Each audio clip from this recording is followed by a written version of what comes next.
All right, so the next person that we have coming up is our main speaker. She was very excited about being outfitted with the Britney Spears mic. So she is excited to be here and excited to have a Britney Spears mic. It's Vickie Stangl, and she is the founder and president of the Great Plains chapter of Americans United for Separation of Church and State, which is a super long name. I don't know what the acronym for that would be. Beyond that, she's also taught middle school and high school in history in Virginia, and she has worked with a lot of political organizations and has served on Legislative Aide in the Virginia General Assembly. So she's got a lot of credentials that have essentially helped her come to the point that she is here today. So if you wouldn't mind helping me in introducing up Vickie. Well, thank you very much. I'm so thrilled to be here to talk about my favorite person, and that's Etta Semple. I was looking at your table out front that talked about, people are more important than beliefs, and you should be making a difference in the world. That's why we're here. And I couldn't help but think about how much Etta would be so welcomed here and finally find a community that understood her and loved her. Because her life was pretty difficult, because when you dissent from the majority, you have to have a pretty tough hide. And she did, but she gave up a lot for that dissent. Let me just briefly tell you some quick biographical things.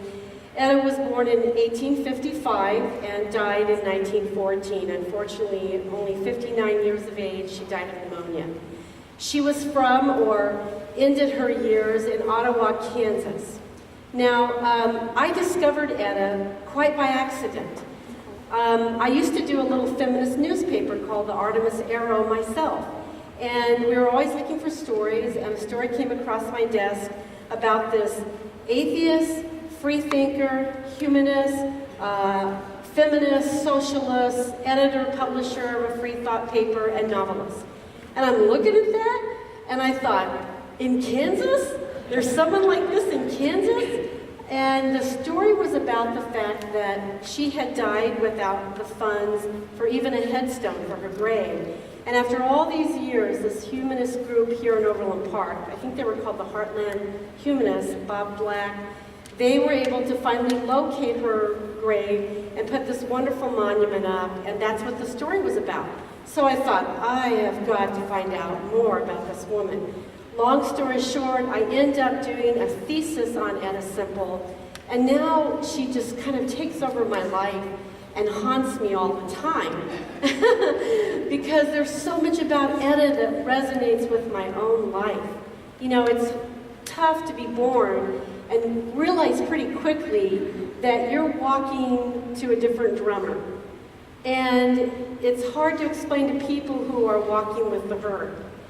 And Etta was just a born skeptic. Some of us are. We just are skeptical from the moment we realize what's sort of going on. Now, Etta lived in this heightened period that was called the Victorian period, that conformity was everything. Everything. And here she is, a woman. She's from the laboring class, so she doesn't have a lot of money. And she happens to be a divorcee. So how does a woman like this come to, at the end of the 19th century, to be a prominent and almost really famous, she is famous in the Freethought world. How does this happen to her? Well, let me just say, Etta was very physically a large woman. She was almost 6 feet tall. One of the Freethought editors used to call her an Amazon. And I think Etta could intimidate a lot of people, actually. And she did not give much ground. So as Etta is growing up as a young child, the story goes, she walks up to the front of the church and says, "Brother McKay, who made God?" She's 5 years old. Now, as a young child, you want to please your parents. She loved her parents. And there's a lot of pressure there where you don't want to go against your family or your parents. And that's a huge bond. And so she stayed within the confines of this religious world she's thrown into. But then something really tragic happens in her life. her fiance dies just right before their marriage. The house is prepared, everything's ready to go. And she cries out in pain like, how can there be a God who could take someone so beautiful from me and take someone so great from the world? And so now the doubt is really there in her head. Now religion isn't making sense at all. And she always kind of questioned religion anyway, as I've said, like, why can't you dance? Why is that so bad? So she had all these questions, but we don't really know what happens in this point after this tragedy, except that in 1880, in the federal census, we find that Etta has been now for some years married to a gentleman by the name of Charles Kilmer. They have 2 sons. They're living in Mexico, Missouri. She's a housewife. And I don't think I have to stretch the imagination to say this marriage wasn't going very well.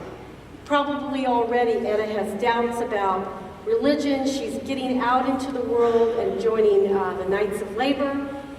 She's already doing activist work, and he's probably very conservative, and he doesn't understand her. She'll later say, this was not a happy marriage. We were not compatible. It was no one's fault. We just were not compatible. So the next thing I can tell you is Etta is now, in 1887, she has found love finally in the name of Matthew Semple. And they moved to Ottawa, Kansas, and this is where life gets really interesting. Etta decides, along with her husband and a few others, to found a group called the Kansas Freethought Association, the KFA. Now, you should know in history that Freethought had this golden period from about 1855 to 1914, which are exactly her dates. So there were Freethought newspapers. People were talking about using science and rational thought instead of just adhering to superstitious ideas. But there was also something else propelling this Freethought movement along in the world, in America, and that was something political called the God in the Constitution movement, where you had some very religious and politically connected officials who were literally trying to change our Constitution and put God in the Constitution. Because as we all know, our Constitution is a very secular document. There is not one reference to God in the Constitution. Other than that, there shall not be any religious tests, right? So they didn't like that. This religious element thought the founders had erred. They made a mistake. And this is why bad things happen to America. We need to now put God in there, in the language. So this alarmed a lot of citizens, including Etta Semple. And Etta was actually, she would have joined my group, AU, Americans United for Separation of Church and State. Because if there was one thing that united all these freethinkers together, it was the idea that church and state must be separate, or we'll be just like Europe, where sectarian violence and bloodshed was constantly boiling over. And they thought the founders got it just right, that was one of the most revolutionary and smart things we could have done in America was to separate religion and church and state, because after all, they are two very separate things. So Etta decides to form this organization, and they do, and they kind of limp along, but I want you to know that was really gutsy. We are in a very conservative period. The populists are starting to go, slide back. The conservative movement is pushing forward, and the Republicans will take back control of the Kansas legislature. So she's entering into a period right as she wants to speak out that's closing down. We don't want to listen to different people with different voices. We want conformity. You're either with us or you're against us. You're not a good American if you're not a religious, God-fearing American. That's the message that she got to. So what could she do? Well, there was another man that came to Ottawa with a newspaper called the Freethought Ideal. And he left this as sample copies on people's doorsteps. And the other newspaper in Ottawa, the mainstream newspaper, didn't like that newspaper and talked about, this is a piece of garbage, don't read it. Well, Etta took offense to this, so she decided, I'll write a letter to the editor, right? And let them know they're wrong. And you can probably guess what happened. They returned her letter, unopened. Next, there was another series of events where there was a particular church that didn't think trains should run on Sunday. You know, it's the blue laws. You're supposed to be in church on Sunday. You're not supposed to go to museums, go fishing or theater. All you're supposed to do is be in church. And so the blue laws closed everything down, government or otherwise. And Etta and Freethinkers were very much against this. They really felt that was imposing your faith on everyone else. And Etta often said, it's the one time, the one day of the week we can travel to see our families on the train or go do something relaxing, and you want to take it away from us due to your faith. So this church published these resolutions about why the trains should not be running. So Etta thought, well, okay, I'm going to just publish my own resolutions of why the trains should be running. Once again, the newspapers would not publish her resolutions. So do you see the pattern here? The pattern is you shut down dissent by censoring it. You do not allow that voice to be heard. We have that today. We don't have Sundays where Oasis is yet on TV like the 700 Club or other preachers or whatever. We don't have access to the mainstream press. We're learning because now we can do podcasts and we have all these other wonderful ways we can get our message out. But she was censored and she knew it. And so she thought, how am I going to make this world a better place if we can't get our free thought message across to the world? How will anyone know what we're about? And so Mr. Davis decided to sell his newspaper to Etta Semple. And she bought the press, they brought it down to Ottawa, and she said, you know, this is a big deal. This is a big financial commitment. I don't know if we're going to make this work. But they had high hopes. She brought in a business partner. Her name was Laura Knox. And at first everybody thought, oh, she's just going to write about a little bit about religion. It'll just be a little conservative paper. And I think, you know, in the beginning, Etta wanted to do many more things. She was interested in history. She was interested in spiritual ideas, and I'll get to that later. So she thought this paper could be an avenue to many other ideas, right? But most of all, she thought, this is the paper where I can do whatever I want and say what I want and maybe reach out to people and get our message across. Now here's where things go wrong. You can give all the facts, you can provide every rational idea to the public, but if they're not willing to accept the facts, they want to hang on to what is comfortable and safe, it doesn't matter how much you say or how much you argue and present your issue. But she truly, in her heart, thought, I can show the fallacies of the Bible. I can explain these biblical stories and show how ridiculous they are, or how inhumane, how unjust, how violent, misogynist.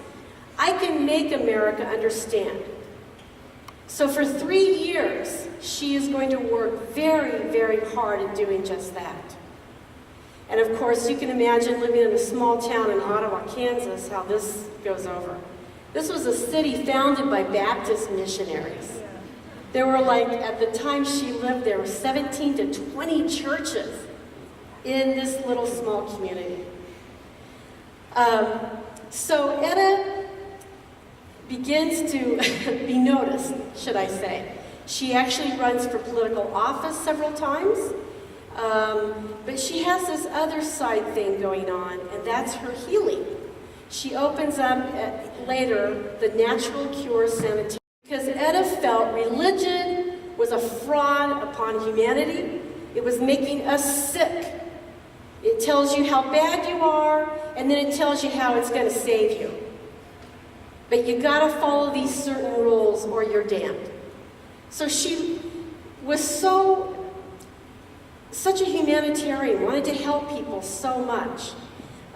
So this was what she was going to do, to teach people how to think, as she said, right thoughts, and be at peace with themselves. And Etta, as she's rising in the Freethought movement, they're noticing her, so she is elected to go to Cincinnati at the American Secular Union convention in 1900. And she's thrilled. You know, this is a big deal to get to go to Cincinnati. And so along the way, they stop up in Chicago, and guess who she meets? She meets Clarence Darrow, you know, the Scopes monkey trial. And he's a young man. Tennessee hasn't happened yet. And she predicts he's the upcoming man. Watch him in the future. I mean, she knew this guy had talent. But she gets to Cincinnati, and at this point in time, the Freethought movement is starting to fragment a little bit. It's not growing, it has stagnated, right? And they want to know, why can the churches fill their coffers and the seats, but the freethinkers, the liberals, just won't get out and do that on Sundays or give money? What's wrong? We can't even get people here to our convention. So Etta was asked to give a talk, which she did.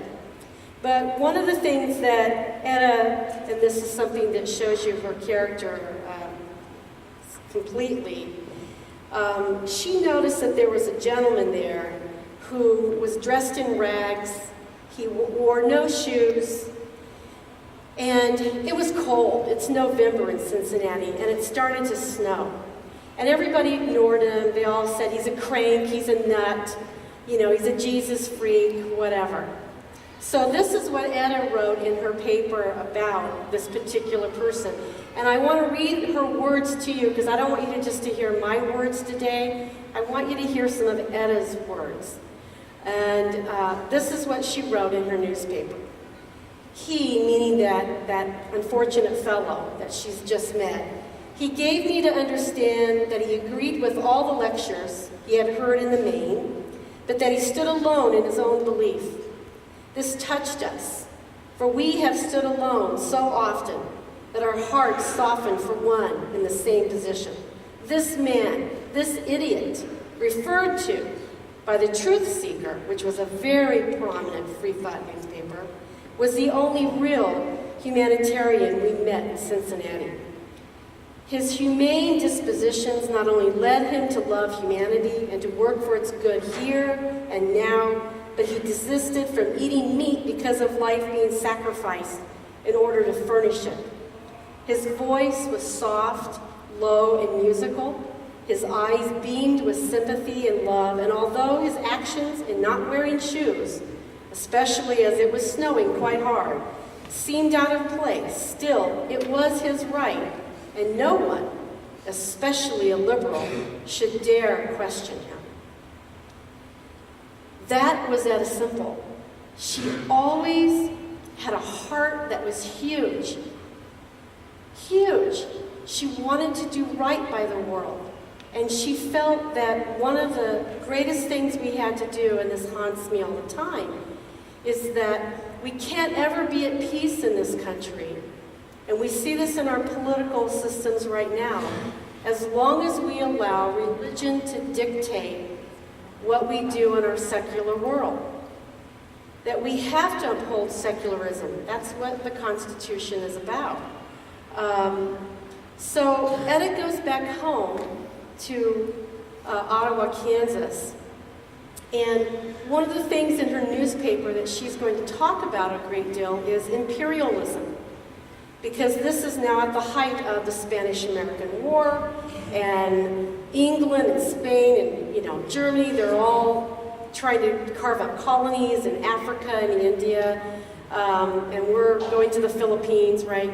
And she's struck by how wrong this is, that we're taking our faith and our Bibles over to these other lands and pushing our beliefs into these indigenous tribal native people who already have their own belief systems. And so she wrote and criticized that in her paper as well. And now the next thing that happens, this is not popular, by the way, what she's doing. The next thing that happens is, of course, the assassination of William McKinley, 1901. And how does Etta look at this situation? Well, typical Etta, she says, I understand why this happened.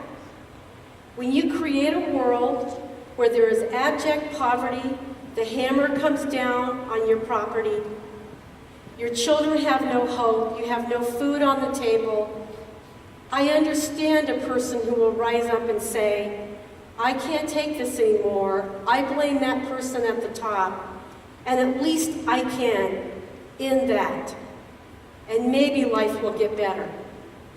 And she said, I understand this. And who is to say that we are not all responsible for what that man did, because we're not taking care of the people in our society. You know, she lived in the Gilded Age. Everything we face today with corporate greed, the rise of military state, the rise of the religious right, you're not a good American if you're not a religious American, that all mirrored in her own world. It's so ironic that everything happening today is so much what is happening now. And that's another thing that haunts me, because you know how this could have been different? This could have been so different if historians had chronicled the freethinkers like Etta Semple and the Freethought movement. And why would that have been so important? Because our students and the Americans, all of us, we need to understand that not every person in America from the time the Pilgrims stepped onto Plymouth Rock were religious.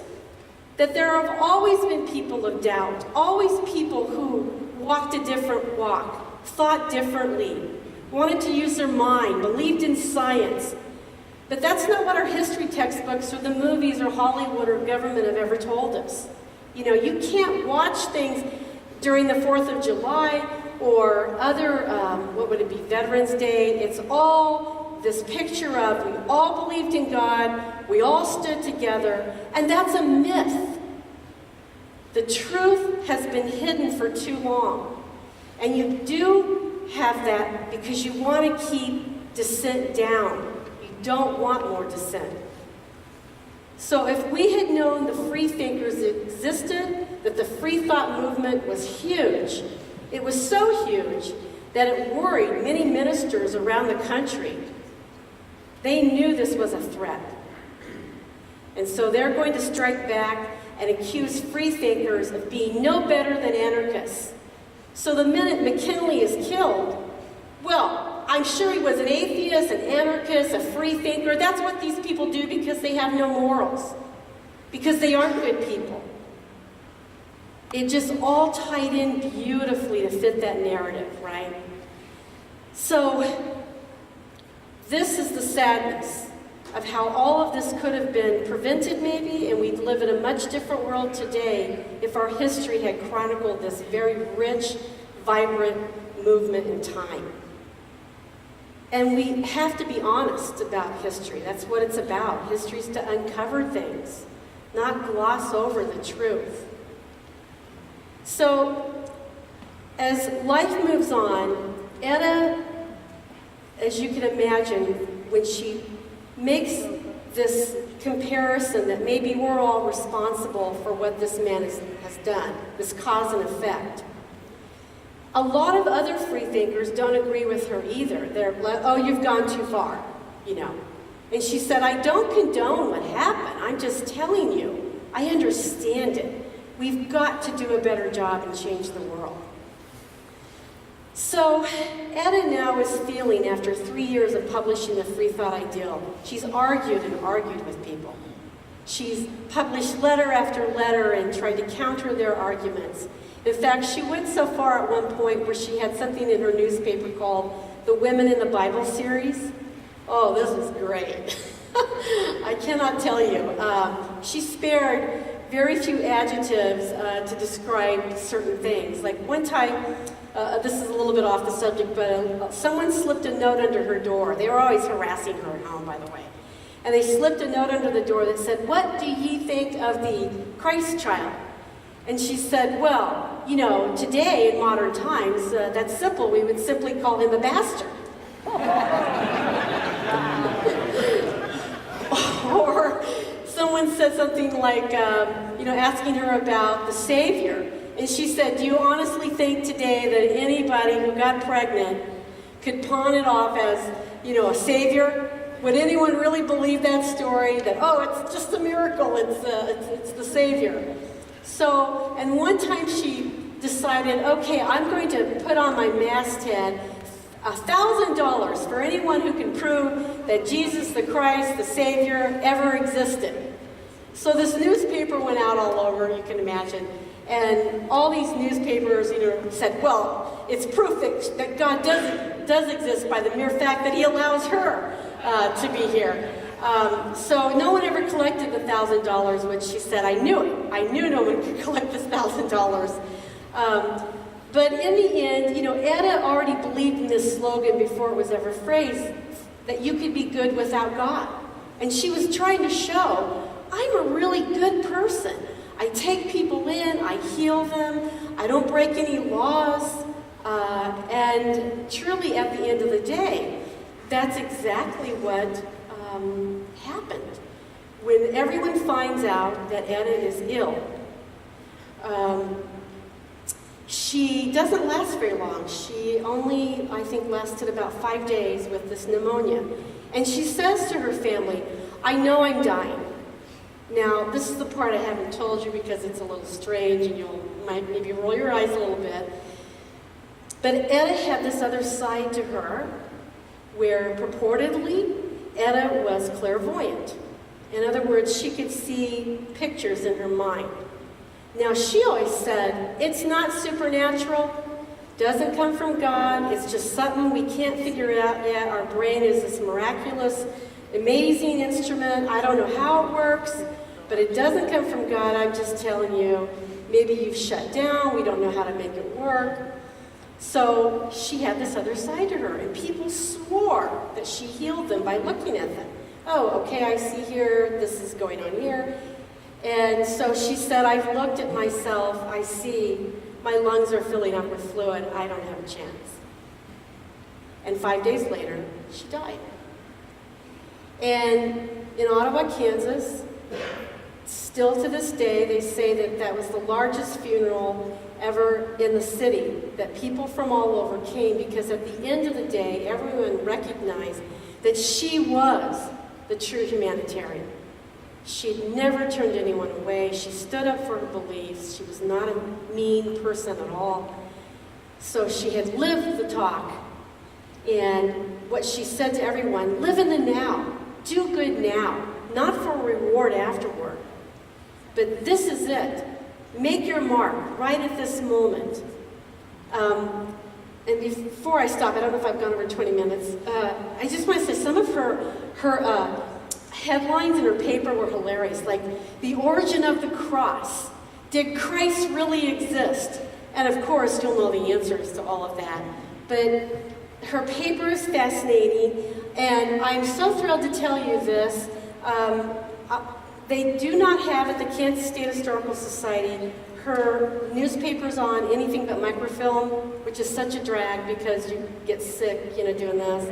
But Brett Bolton has given me a CD where he digitized all of her 3 years of her newspaper. I'm going to put this on my Facebook page, or not Facebook, my Etta Semple, www.ettasemple.com. So if you want to look at them, these newspapers are amazing. She was an amazing woman, and she changed, in my view, the course of history by simply speaking out and standing up. And we're all, I think, very much the better for it. And you're kind of descendants of what she was trying so hard to achieve.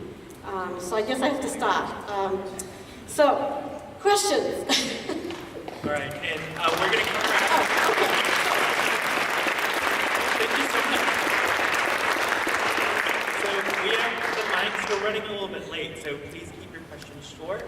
And we'll come around with the mics to get anyone who has questions. So if you have a question, raise your hand. Yes, sir, way to the back.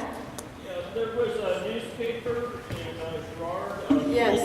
Did that movement, did they come together or were they antagonistic towards one another? No, actually, this eastern side of Kansas was just littered with Freethought newspapers. There was Lucifer, the Light Bearer, you know, a paper you mentioned. It was amazing. They were all kind of working in their own little area. But no, they would take stories from each other and share articles. So no, they worked, you know, in that way together. But think about it, it was their internet of the day. It's all they had were these newspapers to get out their information. So there were quite a few little newspapers here in Kansas, Freethought newspapers, and they're in libraries. I think, is that in the Pittsburgh State Library? Or? Yeah. So I urge everyone, it is a window of a world that you think, oh, we're the only ones, and this is all new. Oh gosh, no. This has been going on forever. We just have never been told about it. Thank you for bringing that up.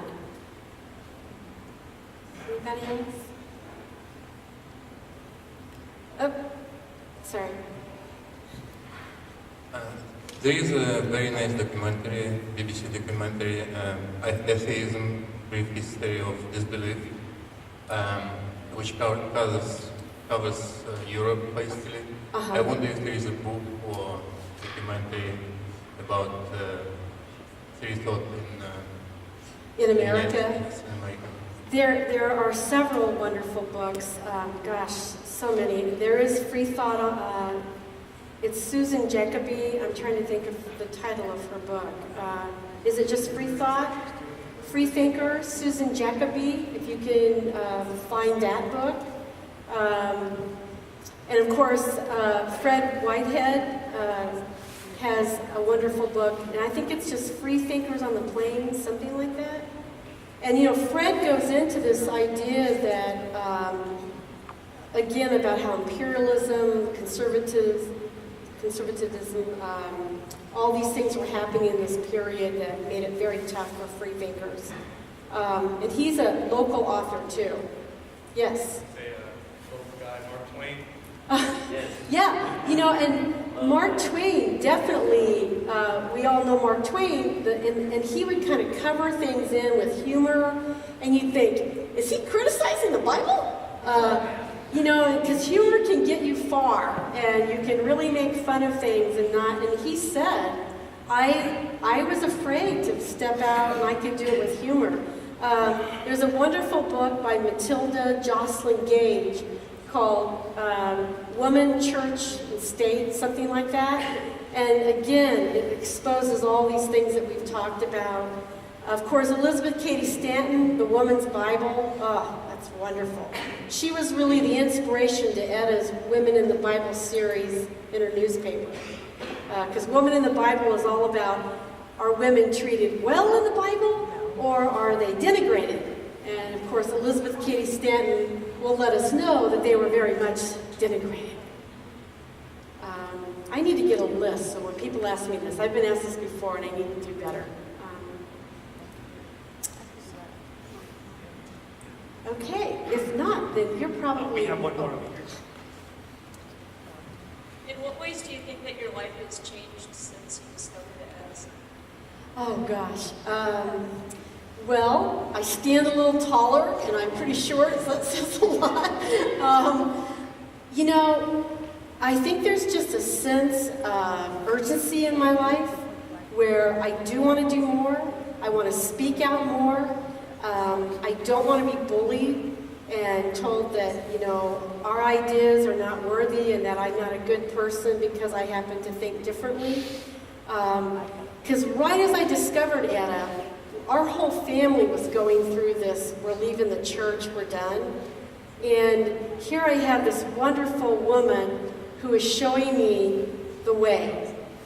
And I thought, God, if she could do this in 1899, you know, where's my backbone? So, yes, that's how she's changed my life. And honestly, there's not a day that goes by if I'm driving by Ottawa, I want to stop and go to her headstone and just say, God, Etta, I just miss you. I wish, you know, you were still here for us. She just is kind of in my heart forever. Yeah. Thank you so much. Thank you. Thank you, everybody.